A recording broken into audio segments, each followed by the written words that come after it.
Thank you for joining us on a fresh edition of Insights on the Monday morning. My name is Lawrence Umoette. The role of the media in sustaining democracy is sometimes expected to focus on the empowerment of individual citizens and sometimes on the promotion of democratic ideals through the spread of information. This, some people think, should also take into consideration the fact that the media should be used to promote democracy. Media democracy, they say, should be a democratic approach to media studies that advocates the reform of mass media to strengthen public service broadcasting and develop participation in alternative media and citizen journalism. This is in order to create a mass media system that informs and empowers all members of the society and enhances democratic values. In Nigeria, Section 22 of our Constitution states that the media shall at all times be free to hold the government accountable. The media is generally referred to as a watchdog of the society. But that's what the Constitution says. In reality, what's the situation on ground? What has been the role of the Nigerian media in terms of sustaining what some have described as a fledgling democracy? Now that the elections are over, what is the focus of the media? What are the challenges? On Insight today, we will be looking at the media and post-election coverage. And I have two gentlemen as my guests today. One of them is already in the studio, and we await the arrival of the second. But my guest in the studio is Amadine Uyi, who is the bureau chief of News Central. He's also the head of its northern operation. Amadine, thank you for joining us on Insight. Thank you very much, Law.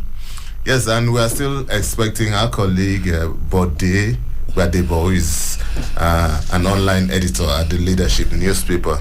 He will join us any moment from now. And together, we will explore this topic. And I had to choose this guest carefully because apart from the fact that they are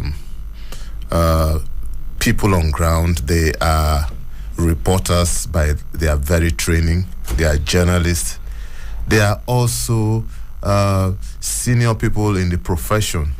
They decide what gets into the news and what is not in the news. So they hold two positions.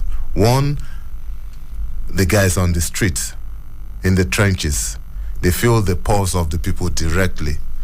And secondly, they also decide what goes into the bulletin and what is left out. So in that aspect, we really need to discuss this role of the media. It's going to be like a series, maybe for 2 or 3 editions of this program. For today, we are talking to the professionals. Tomorrow, we might reach out to maybe media teachers or psychologists or sociologists or people outside the immediate environment of the media. But today we start with the professionals, and that's why I started with Amadine Uyi and Bode Gbadebo. Amadine, once again, welcome to Insight. Thank you, Lawrence. Yes, you can join our live stream on YouTube. Simply type in Citizen FM 93.7 and you'll be part of this show live on YouTube. You can also join us online on www.citizenfm.ng and you will be part of the show. Not forgetting our social media platforms on Facebook at Citizen FM Abuja, on Instagram at Citizen FM 937, and also on Twitter, Citizen FM 937.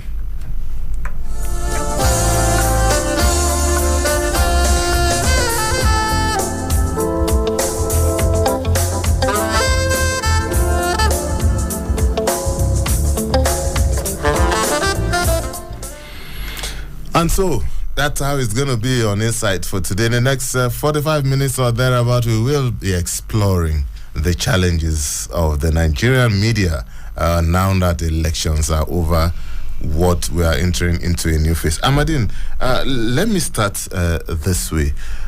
In the last 1 year, we've had different segments of election coverage. We've had the pre-primary coverage. We've also had the campaign season.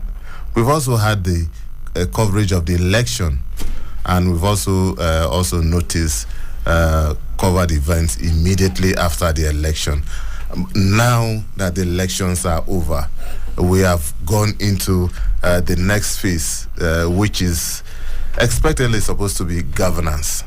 But before that, we also have issues of litigation coming in. So, looking at all this, what does it mean for the media, this new phase that we're entering? What does it mean? What are we expecting? What are we likely to see in media coverage? Okay, first of all, Lawrence, we have to get this straight. The media belongs to no one. The media is a public property. What do I mean by the media is a public property? At this very critical time of our democracy, the media should not be seen as pro or anti any political party, any individual. That is why the media is called the fourth estate of the realm, because it is the fourth estate of governance that checks governance. Now, in the last few years, you talked about the last 1 year. Yes, we know that Nigeria, we've had a very viral media right from the pro-democracy struggle, right from the time of the military. The media has contributed immensely to Nigerians' emancipation and adoption of democracy. Even after the time Nigeria embraced democracy, this democracy we have been practicing for the last 24 to 25 years. The media has always been there to checkmate government. Unfortunately, or in the last few years, we have seen several media organizations stray, because the media is not meant to have an opinion. The media is meant to present truth and facts to the public and let the public make their decision based on what they hear. That is why even in the NUJ Code of Ethics, it is said that the media, that any information that has the ability or capacity to separate the country or to create ethnic tension and strife, a journalist is meant to dissociate him or herself from that information. Which means that if I have an information that I know that the moment I bring out to the public, it will cause civil unrest, cause inter-ethnic fracas or inter-ethnic clash, by my code of ethics, I am meant to keep it aside. This now brings us to the advent of social media. Yes, social media has given rise to citizen journalism, where you see citizens who are not trained but have the capacity to be able to present information to the public, present whatever they get to the public.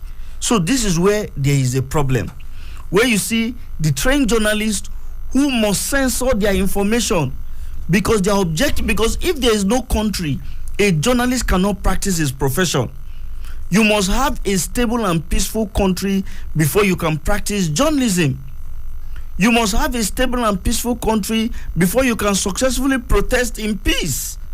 You must have a stable and peaceful country before elections can be conducted. You must have a stable and peaceful country before elections can be disputed. So you see the onus now, this responsibility now that falls on the media is now heavier. What do I mean by it's now heavier? Because now there is social media. You have this other side that do not have the training the traditional media has, who just wants to put information for clicks, for the sake of their audience and the rest. And so you see, the media cannot censor all information as it used to be done in the past. Now, Lawrence, what I'm explaining, let me give a true life scenario. A few years ago, I went to cover a protest at the Unity Fountain. And I know this young man who claims to be having read journalism in mass communication. He said he read mass communication in school. And at the protest, he began to accuse us journalists that you people are the ones spoiling this country, that you don't like to give information, blah, blah, blah. He said that is why he resorts now to social media. And I told him, I said, young man, you might have read mass communication in school, but if you follow the journalism code of ethics, not every information you have, you can bring out. Even the military will tell you there are some things for the sake of national security. And he began to argue. When I saw that he was arguing, I felt that this was an individual I did not need to waste my time exchanging words. He has taken his position. And others around him supported him that yes, we resort to social media. I say you have to be careful because there are laws. He disregarded it. Not up to 6 months. That young man, he also claimed he was into investigative journalism. He went to his Facebook page and began to run down a certain chief executive of one of these government agencies, that he has credible information that the man siphoned funds. He diverted. And you know that is what the public want to hear. People began to vilify this man, insult him unfair, and the man got wind of that post. What did he do? He took that young man to court. And the court asked him, provide your evidence. He said, somebody sent it to me. Provide the evidence. Unfortunately for him, he could not provide the evidence. The same man that was running his mouth that he will go back to social media, he could not provide his evidence because his evidence came from social media. What happened? He was in Abuja here. He was sentenced to 7 years without the option of fine. In fact, it was COVID that saved him. During COVID, when there was prison congestion, after he had spent about 3 to 4 years, he was one of those considered on the presidential directive, and he was freed.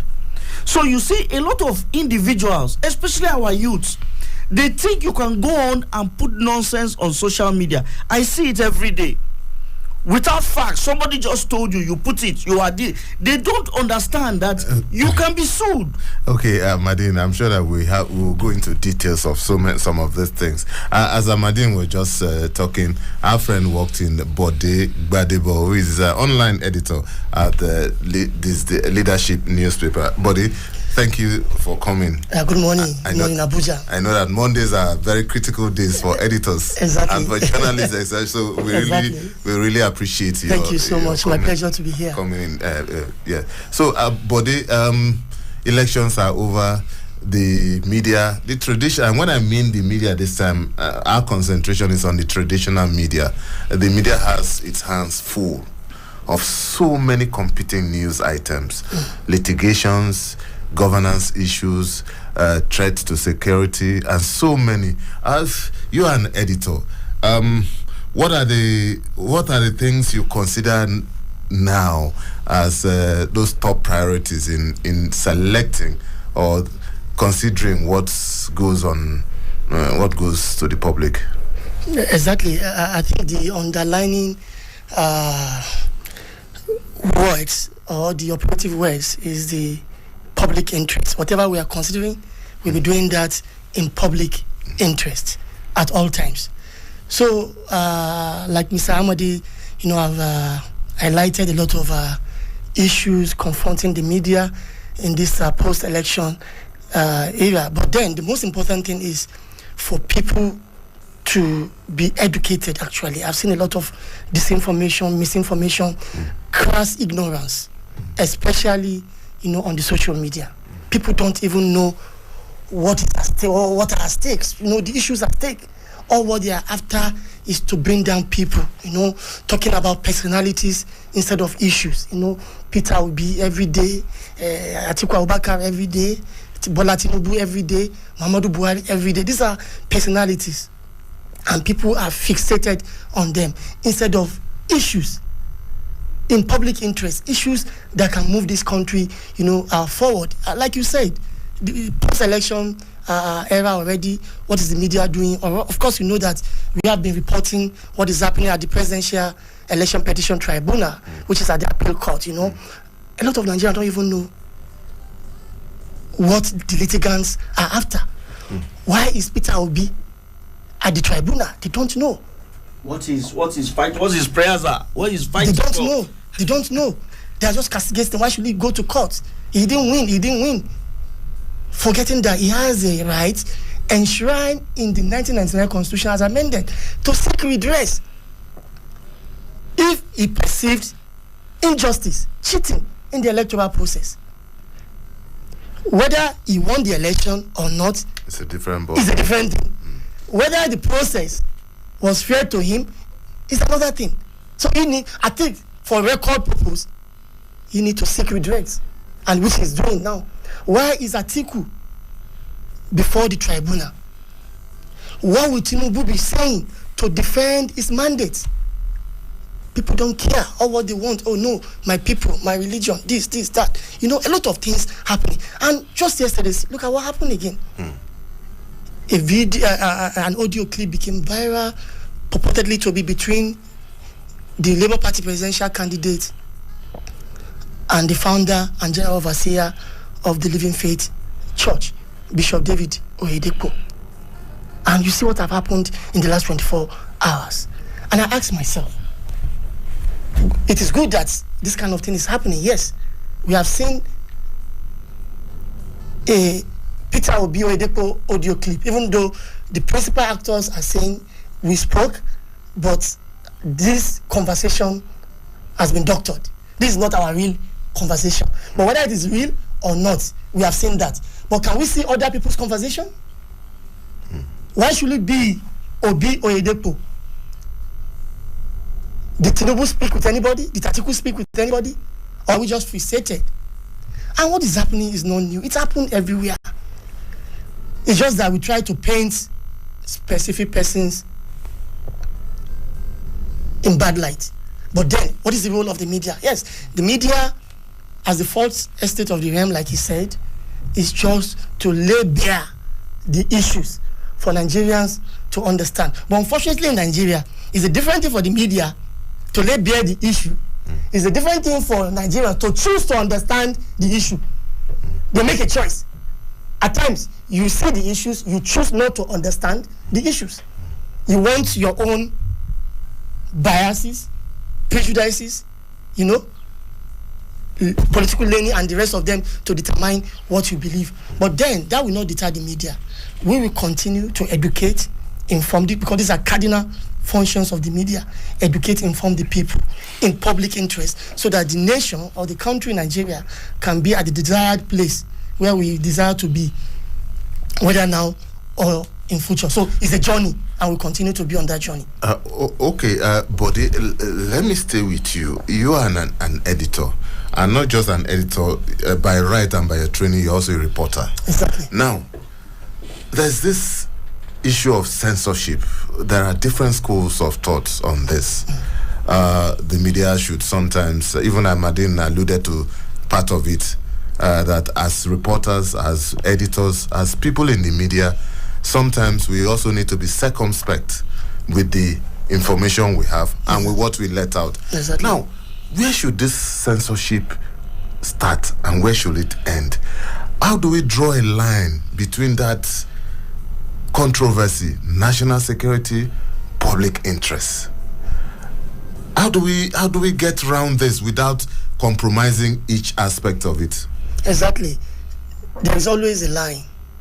Unfortunately, the line is a blurred line. It's a thin line. So, if you are lucky to see it, you are lucky not to be on the wrong side of the law. If you are unlucky to see the line, which is blurred, then you may find yourself on the wrong side of the law. But then, how do we strike a balance? Like I said earlier, whatever we're doing, one thing is important. It must be in public interest. And these are the issues. In some instances, who defines public interest? Public interest. Who defines national security?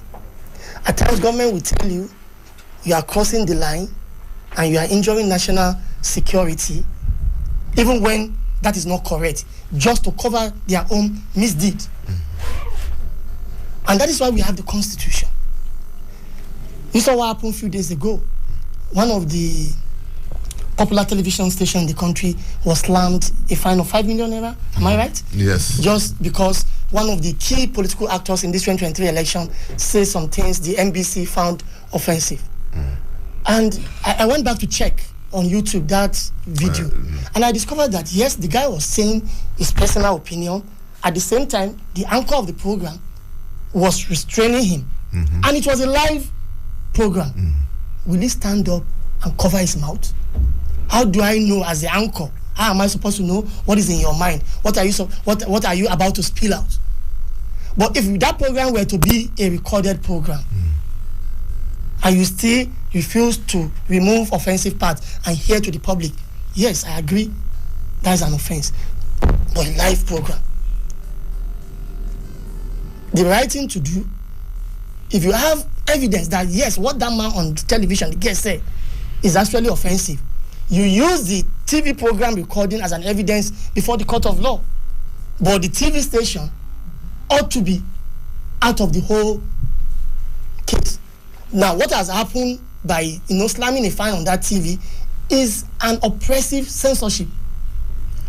Now, it will be scared to further invite people who will be critical on, state of the nation, even when they are saying the truth. So I think in that case, the NBC went overboard. Okay, Amadine, before we move on, I want to have your own take on this same issue.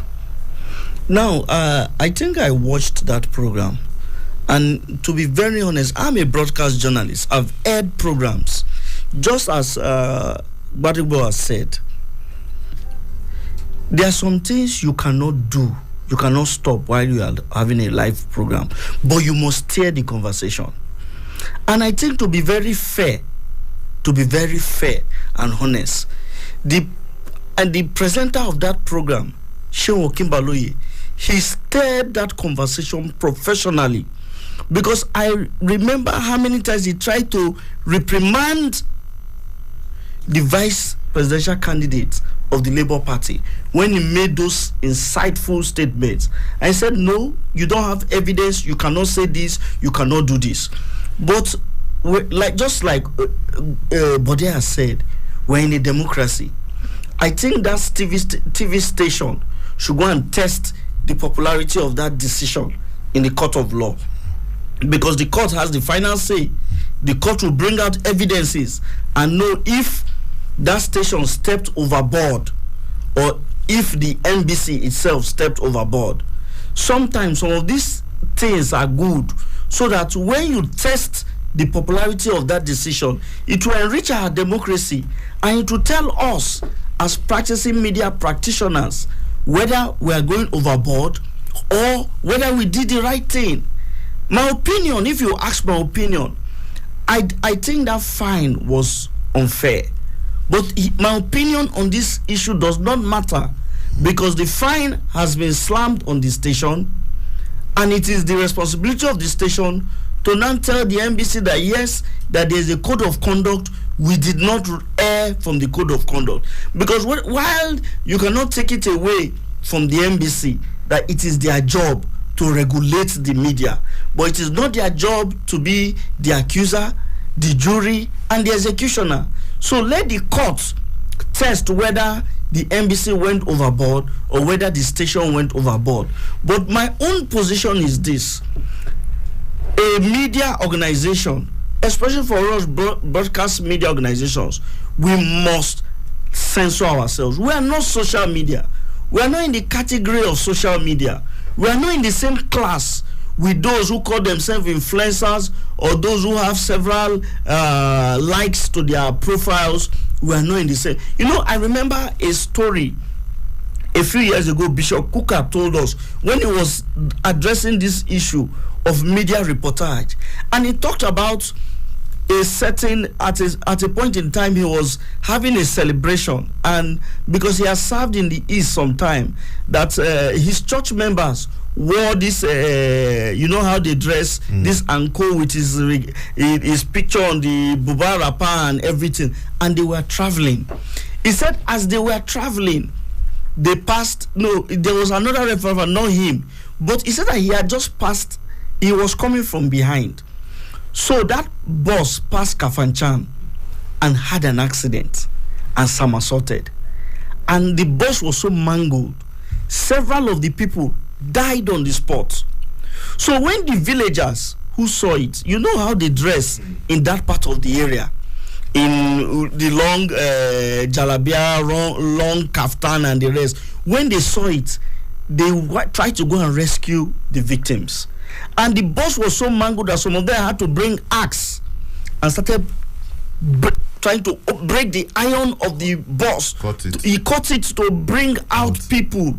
He said as they were, he said he was coming from behind, and his vehicle, when he saw the crowd, had to stop. And he said he saw these people bringing out some dead, some of them holding machete. He said he could imagine if you snap that picture with that supposedly same northern man carrying dead body, holding machete with blood, and wearing this their long kaftan, and that picture goes on social media. Imagine how it will be tagged. That's a massacre of. Are you understanding how sensational social media, and everybody will believe, because the man was dressed like a typical northern Fulani man. The people were dressed like typical northern Fulani people, carrying machetes and axe, blood all over their body, holding Christian worshippers in Catholic in the this thing, and they were rescuing them. He said, imagine if that picture went on social media, and there's, you know how it is, massacre of so and so. Before you know it, within 1 hour, that will generate over how many million clicks, and it will pass a wrong information. So that is why we have to be careful. Ethnic profiling, religious profiling, we have to, gender profiling, we have to be careful, because I think there was when I was in school, during my postgraduate, we talked about the bullet point theory. We talked about information going like a bullet. It pierces under the skin of an individual without even giving him time to think and react. So imagine when you pass a wrong information. Now, for those who do social media, this is their talk, they are used to it. We are not talking about that category of people, because they don't have the training, they don't have the qualification. I tell my fellow journalists, my colleagues, junior colleagues in the office, I always tell them, you have to be careful.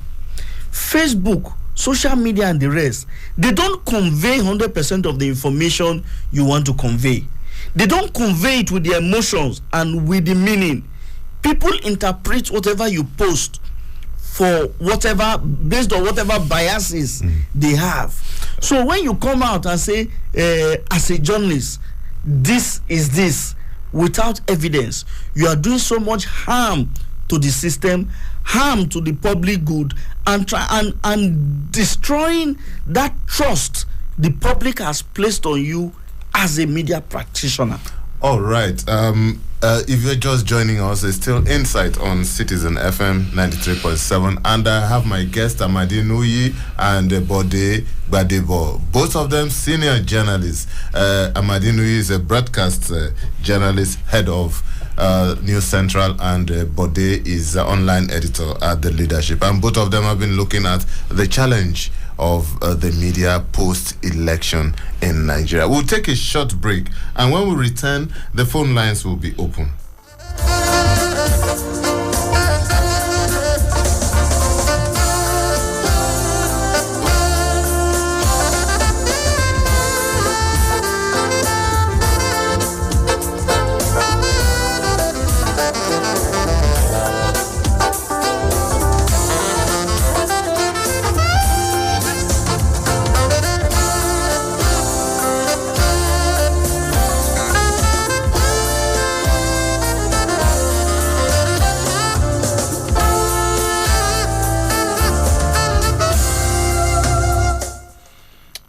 Thank you for staying tuned. It's still Insight on Citizen FM 93.7. It's 1040. And the lines are open now. You can call us on 0903 2229 797. Or you can call us on 0818 2222 205 or 0818 2222 206. Any of these numbers, you can also send us a WhatsApp message on any of the numbers, and we will be glad to have you. You can also join our live stream on YouTube. Simply type in Citizen FM 937. You can also listen to us online on www.citizenfm.ng. Not forgetting our social media platforms that we can interact now live on Facebook at Citizen FM Abuja, on Instagram at Citizen FM 937, and also on Twitter at Citizen FM 937. And my guests are still here: Amadine Uye, Bureau Chief, News Central, and Bode Gbadebo, online editor at the Leadership newspaper. The focus is the challenge of the Nigerian media post-election. Okay, Bode, let me come back to you. After all that we have spoken as journalists and even political watchers and people who watch even the media, everyone agrees that as human beings, we have interests. As media organizations, we have interests, whether we accept that or not. It's a human thing. We have interest. And the challenge is, what is the place of this interest in the discharge of our duties? How do we manage this interest? Not to give the profession a bad name, not to compromise the ethics of the profession. How do we manage this interest? Well, we can only manage such personal interests when we are guided by public interest, and that's the overriding interest, the national interest, the public interest. That should supersede our personal interest or corporate interest. Every newspaper too, not even individual. The establishment, the media establishments have interest, and unfortunately, we have seen, coverage slanted towards achieving particular objective of a region, a religion, at the expense of other, religion and other region. In that kind of journalism, you can never promote national development. You cannot promote national cohesion and integration, because everything we're doing, everything we'll be projecting will be parochial. But when public interest, national interest override corporate or personal interest, of course, you will lay bare the issues of national development, national integration, national unity, and of course the country will be better for it. So we can manage it if we are guided by public or national interest. Okay. Amadine, still on the issue of interest, is it possible for the media to operate without interest? Lawrence, sometimes when we talk about the media, we make it look like one abstract entity. From the moon. Yes, from the moon. This media are being manned by persons, human beings, and human beings are social animals. And because human beings are social animals, automatically we are sentimental beings. That means, I give an example. A few days ago, 2 weeks ago, someone tried to accuse me that you kept on. I saw you on social. I know you are supporting social and so candidate. And I now told her, I said, young man, as a Nigerian, I have a right to support a political candidate as a personal person. Mm-hmm. But my personal life is different from my professional life. I think I've done reports on all candidates, and I try to be fair and objective. And I told her, I said, secondly, you might assume you know who I supported, but go through my Facebook profile. I never, not for once, advertised any particular candidate that I am supporting this candidate. I told her, I said, go and check. You assume that I am, so maybe when I post something, you assume I am steering to this direction. I said, so as a personal as a human being, we are sentimental beings. We came from the society. We came from the community. We buy fuel. We enter queue of fuel. We face the same naira scarcity during the naira redesign policy. So you cannot say that emotionally you are detached from the society. Yeah. But as a professional in the course of your job, you have to be professional, and you have to understand that the interest of the country is above the interest. I've been in several groups where they raise some information and they say government, and I said, unfortunately, this information you are putting out is very wrong. It has never happened. All this talk you are talking is beer parlor talk. Bring out the evidence. And when I say it, people jump on me and say you are supporting government. I said this has nothing to do with supporting government. I mean, I work in the information industry, which means that I have access to information all around the country. So if you are misleading people and misrepresenting a certain fact about government, whether I support government or not is immaterial. What is apt at that time is, are you saying the truth? You don't expect me because you don't like so and so person in government, then you now try to slander that person using wrong information, and you expect me to keep quiet and be clapping for you when I know that information is wrong. You see, so that is these are the kind of things we face as journalists. People always assume that you are aligned to social, because for me, in the last from the 1980s to today, I think I have a lot of information that the average Nigerian on the street does not have.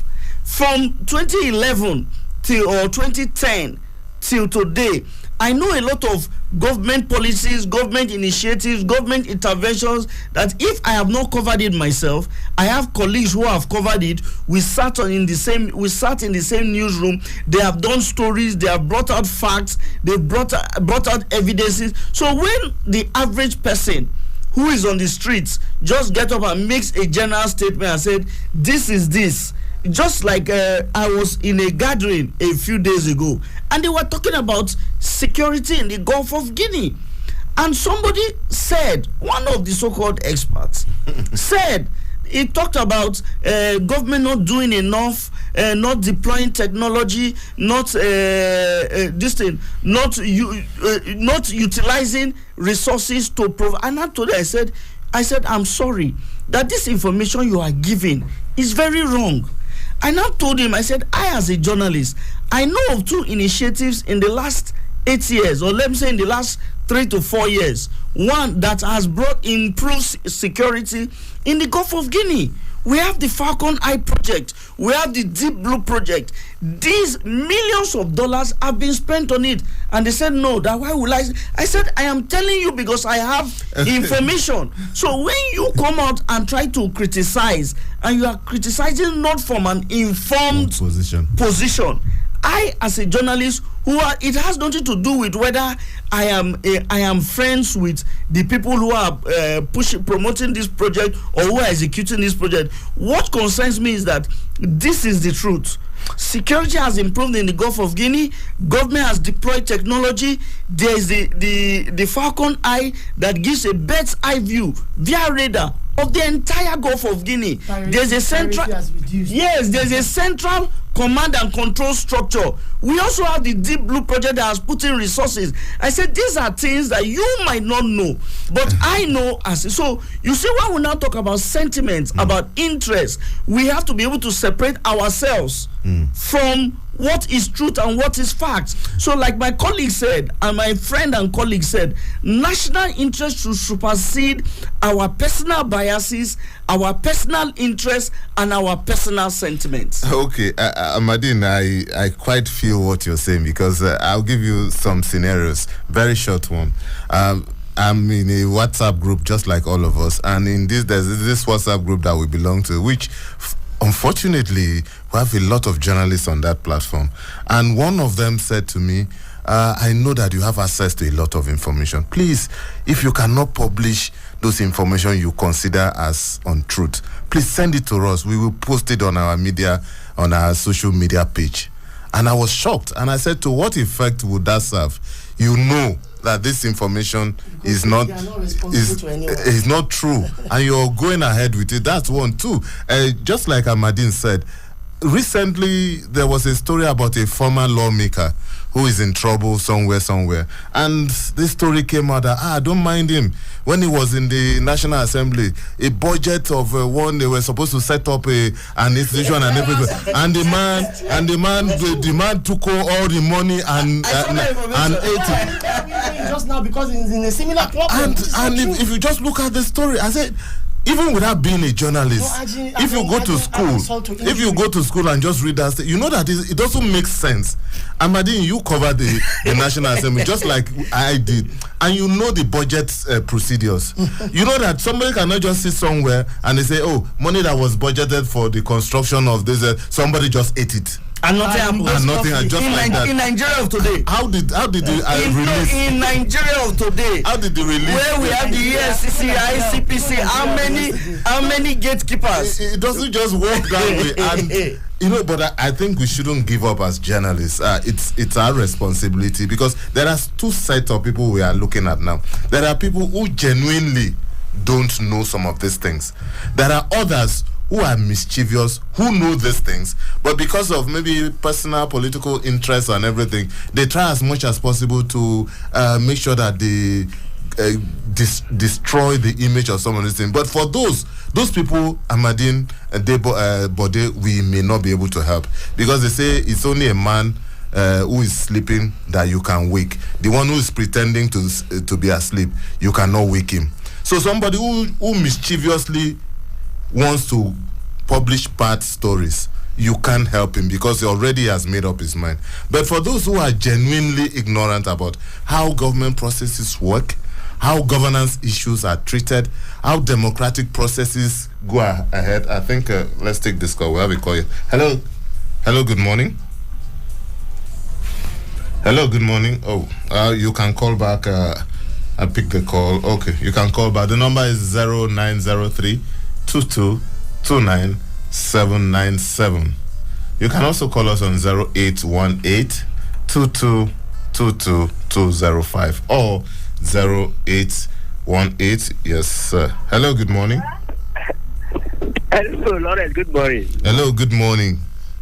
Lawrence, this is Bode. Bode, quite a long time. Lawrence, I listen to you. Good morning. Good morning. Lawrence, I when I talked after you've tried a lot. I know somebody was saying on the other side the other day that you people are sentimental about this. If I'm talking about Victor, and I said, if I can quite understand that the owners of your studios don't get involved in anything about journalism. They don't even interfere in the news you people report.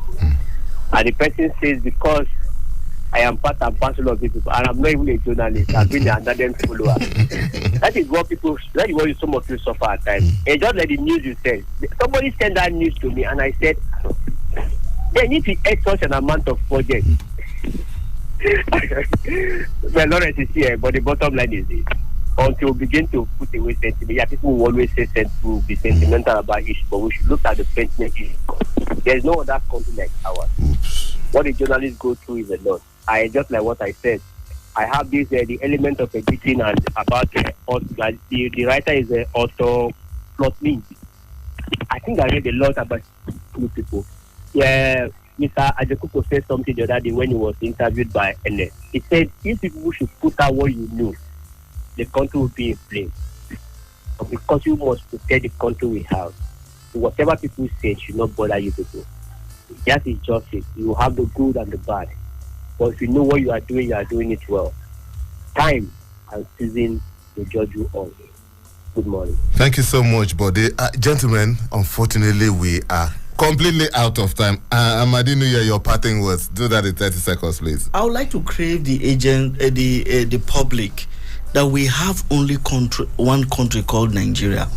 Whatever information you have, whatever comfort you are feeling, whatever discomfort you are feeling, you need to have a country to feel these things. If you think Nigeria will be set ablaze I want to guarantee you that you might witness the beginning, but you will never be able to predict the end. So let's be careful what we push out, how we slander personalities, how we try to pitch ethnic groups against ethnic groups, and how we try to pitch religions against religions. Buddy, final words, please. Well, for me, I think we have an enemy in the social media, which for me, there is a need to regulate. Even though when this issue came up some years ago, the media was against it, believing that regulating social media means regulating the conventional media. But we can see now that the social media is actually causing a lot of challenges, problem for the conventional media. And I think there is a need for regulation for accountability purpose. All right. Thank you so much, gentlemen.